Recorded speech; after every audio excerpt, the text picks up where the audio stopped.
Hello everybody, welcome to my channel. My name is Mehak Bafna and I'm a second year student at Shriram College of Commerce, University of Delhi. तो अब जैसा कि तुम्हें पता है कि मैं अलग अलग सब्जेक्ट के अलग अलग वीडियोस बना रही हूँ टॉपर्स के साथ, उनकी स्ट्रैटेजी शेयर करना कि कैसे उन्होंने 9900 स्कोर करे। और आज हमारे पास समृद्धि है जो जिसके हिंदी में बहुत ज़्यादा अच्छे मार्क्स आए थे, तो तुम्हारे साथ शेयर करेगी कि तुम हिंदी को कैसे डील कर सकते हो। End of course Hindi class 12 CBSE boards, हम उसकी बात करेंगे, डिटेल में बात करेंगे कि क्या क्या चीज़ें तुम्हें करनी चाहिए, क्या क्या चीज़ें तुम्हें अवॉइड करनी चाहिए। तो समृद्धि पहले तो इंट्रोड्यूस कर दो। So, hello everyone, I'm Samriddhi and I'm a second year student at Shriram College of Commerce.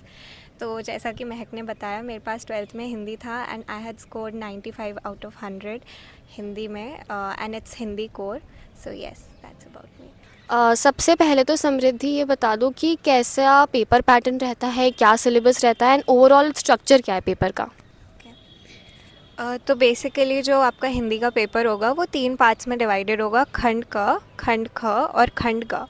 तो खंड क में बेसिकली अपठित गद्यांश और अपठित पद्यांश आते हैं, जो बेसिकली आउट ऑफ सिलेबस ही आता है आपका, तो उसको आप प्रिपेयर नहीं कर सकते हो. फिर खंड ख में आपका बेसिकली रचनात्मक लेखन होता है और दूसरा होता है अभिव्यक्ति माध्यम. और खंड ग में आरोह और वितान से प्रश्न उत्तर आते हैं. तो ये आपका पेपर पैटर्न होता है. ठीक है, तो पेपर पैटर्न तो क्लियर है। अब आ जाते हैं कि सेक्शनल स्ट्रैटेजी क्या होनी चाहिए, कि ईच सेक्शन को कैसे कोई अप्रोच करे और क्या क्या सोर्सेज जो है वो रेफ़र कर सकते हैं। तो सबसे पहले आते हैं हम खंड क पे. तो बेसिकली ये बाहर से ही आता है आपका, तो आप इसके लिए पहले से प्रिपेयर नहीं कर सकते हो. बट मैं जैसे अप्रोच करती थी उसको, सबसे पहले मैं रीड करती थी. कुछ लोग उल्टा भी अप्रोच फॉलो करते हैं, पहले क्वेश्चंस रीड कर लेते हैं और फिर उसके बाद पैसेज रीड करते हैं. बट मेरे ख्याल से ये सही तरीका नहीं है as long as language is concern. तो पहले आप रीड करो ताकि आपको समझ में आ जाए अच्छे से कि वो गद्य या वो पद्य क्या आपको बताना चाह रहा है. फिर वो रीड करने के बाद आप क्वेश्चंस पे जाओ और फिर क्वेश्चंस को अटेम्प्ट करो. तो इस तरीके से आप सही से कर पाओगे. और बहुत केयरफुली रीड करना, क्योंकि कभी कभी बहुत आपके इंटरप्रिटेशन पर बेस्ड क्वेश्चंस पूछ लेता है वो. तो आपको समझ में आना चाहिए कि वो गद्य आपसे क्या कहना चाह रहा था या वो कविता आपसे क्या कहना चाह रही थी. तो खंड का ऐसे हो जाएगा. फिर खंड ख में रचनात्मक लेखन आता है. तो रचनात्मक लेखन में बेसिक स्ट्रैटेजी यही है कि आपको स्टार्टिंग और एंड में बहुत कैची लाइंस लिखनी पड़ेगी. तो मैं क्या करती थी, मैं इन्वर्टेड कॉमास में कुछ भी राइमिंग या कुछ स्लोगन या ऐसा कुछ बहुत कैची सा लिख देती थी स्टार्टिंग और एंड में. तो वो बहुत ज़्यादा अच्छा लगता है और उसमें आपके ज़्यादा मार्क्स स्कोर करने के चांसेस बढ़ जाते हैं. और आपको एक पूरे पैराग्राफ में बिल्कुल भी नहीं लिखना है जो आप रचनात्मक लेखन को अटेम्प्ट करेंगे. आपको 2-3 पैराग्राफ्स में लिखना है, ठीक है. तो आपने एक पैराग्राफ लिखा, फिर लाइन छोड़ी, फिर सेकंड पैराग्राफ लिखा, फिर लाइन छोड़ी, फिर थर्ड पैराग्राफ लिखा. तो ऐसे आपका जो लेखन है वो और अच्छे तरीके से आप प्रेजेंट कर पाओगे. और अभिव्यक्ति और माध्यम के लिए आपको बुक रीड करनी पड़ेगी. आप शॉर्ट नोट्स बना सकते हो अलग से, तो उस पर से बेसिकली इन्फॉर्मेटिव क्वेश्चंस ही आता है, तो नोट्स आपको हेल्प करेंगे. और फिर खंड ग पर आए तो आरोह और वितान को आपको अच्छे से रीड करना है. जो कविताएं हैं, हर एक कविता का आपको भाव सौंदर्य, काव्य सौंदर्य, शिल्प सौंदर्य, ये आपके पास नोटेड डाउन होना चाहिए. और कविता का नाम और कवि का नाम आपको लिख करके रखना है और आपको याद होना चाहिए. फिर जो पाठ है वो पाठ भी आपको अच्छे से रीड करना है. पाठ का नाम और लेखक का नाम आपको याद रखना है. और हर एक पाठ, हर एक कविता के बाद बेसिकली कुछ क्वेश्चंस दिए होता है. कभी कभी वो क्वेश्चंस एग्जैक्ट सेम आपके पेपर में आ जाता है, तो आपको उन्हें ज़रूर देख कर जाना है, प्रैक्टिस करके जाना है. तो उससे आपका हो जाएगा. ठीक है, तो मुझे एक इम्पॉर्टेंट चीज़ यहाँ पे लगी कि खंड क वाला जो है जिसमें आपको पद्य और कविता करना रहता है, उसके अंदर पहले आपको वो रीड करना चाहिए, उसके बाद क्वेश्चंस को अटेम्प्ट करना चाहिए. जैसे मैं इंग्लिश वाले वीडियोस में मैंने बताया था कि पहले आप क्वेश्चन रीड करो, उसके बाद आप जो है ये पैसेज को रीड करा करो. पर हिंदी में ऐसा नहीं है, क्योंकि हिंदी की लैंग्वेज डिफ़िकल्ट होती है और स्ट्रैटेजी हम अलग फॉलो करते हैं. तो इसलिए पहले आप वो रीड कर लो एंड उसके बाद आप क्वेश्चंस को अटेम्प्ट कर लो. और एक चीज़ मुझे बहुत इंपॉर्टेंट यहाँ पे मार्क करनी है कि मतलब जैसे बाकी सब्जेक्ट्स में तो हमारे 98 99 100 बहुत इजीली आ जाते हैं, बट हिंदी में बहुत मुश्किल है यार, 95 लाना बहुत ज़्यादा बड़ी बात है। तो सबसे पहले तो ये एक्सेप्ट करो कि ये हमारा मैक्सिमम स्कोर रह सकता है, अनरियलिस्टिक एक्सपेक्टेशंस नहीं रखनी है, पर हाँ कोशिश जो है वो पूरी करनी है, एफर्ट्स पूरे डालने हैं, ठीक है। अब समृद्धि ये बता दो कि कोई यूट्यूब चैनल है या फिर कुछ सैम्पल पेपर्स की बुक या कोई इन जनरल कौन सी बुक्स को रेफ़र करना चाहिए?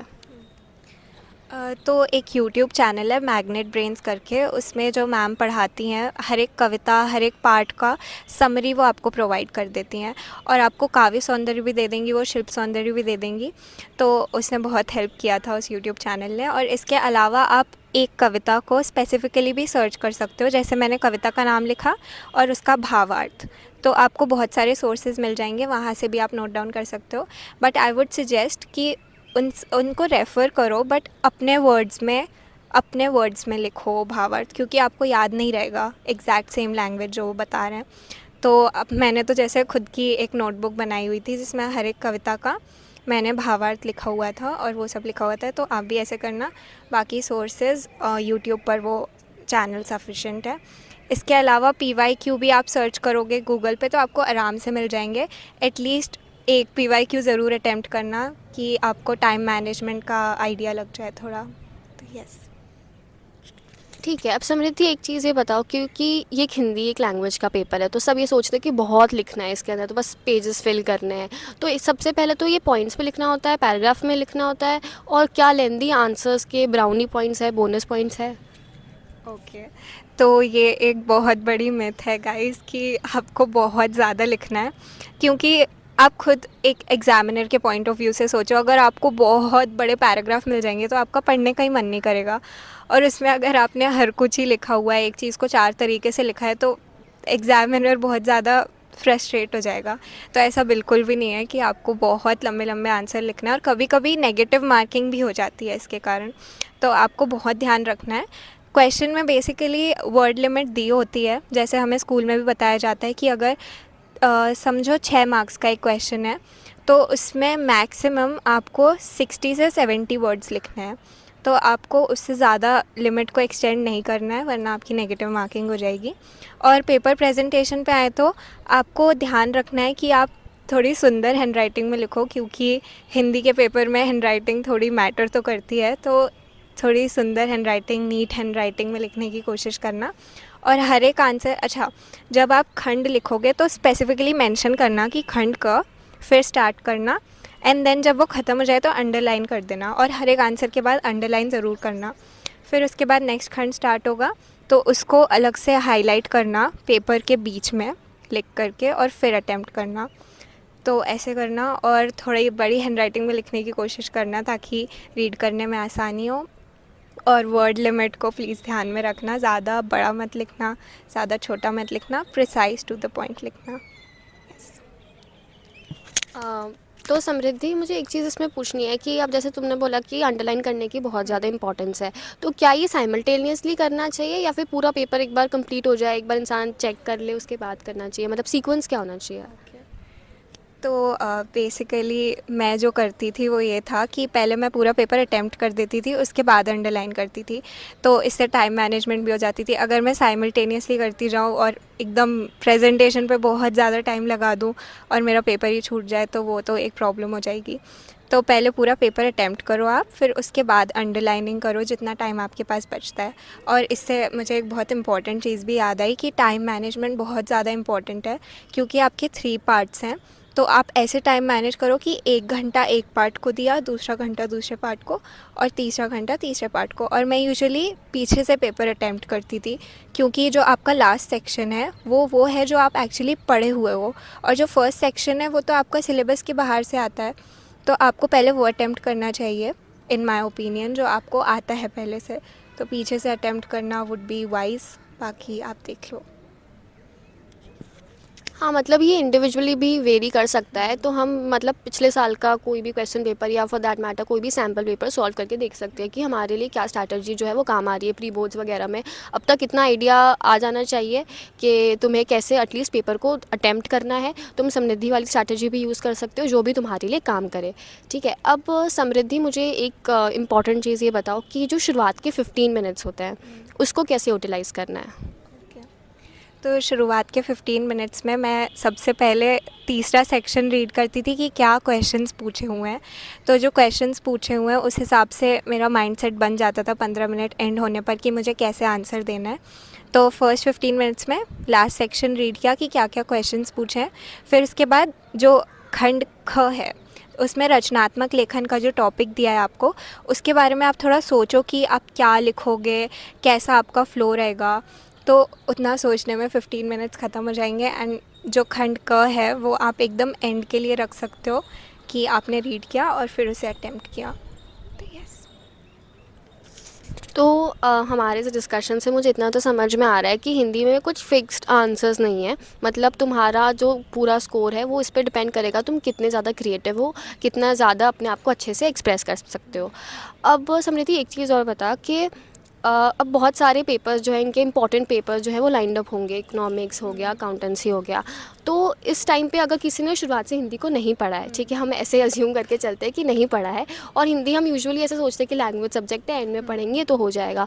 तो क्या अब ये एंड के डेज़ में कुछ हो सकता है, कुछ चमत्कार टाइप्स हो सकता है, या फिर क्या क्या स्ट्रैटेजीज़ इन्हें लास्ट के डेज़ में अडॉप्ट करनी चाहिए, और कितने दिन पहले तो एटलीस्ट हिंदी को पढ़ना ही चाहिए।